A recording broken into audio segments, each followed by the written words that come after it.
PTI रहनुमा हमाद अजहर मंजर-ए-आम पर आ गए। तहरीक इंसाफ के मरकजी सेक्रेटेरिएट में मीडिया से गुफ्तगू। उन्होंने कहा कि बानी पीटीआई का पैगाम मिला कि आपके बाहर आने का वक्त आ चुका है। मुराद सईद समेत तमाम रूपोश रहनुमा भी बाहर आएंगे, किसी सूरत नहीं झुकेंगे।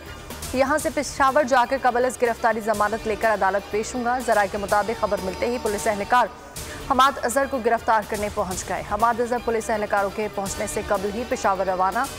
विफाकी पुलिस एहलकारों की जानिब से सेक्रेटेरिएट स्टाफ से पूछगछ।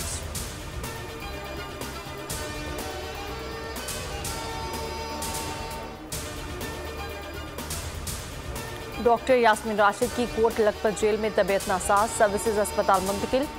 जराये ने बताया कि यास्मीन राशिद जेल में बेहोश हो गई थी।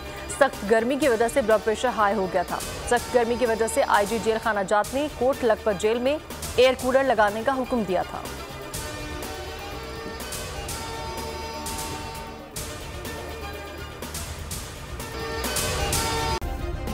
सब्सक्राइब करें और बेल दबाएं ताकि कोई खबर रह न जाए।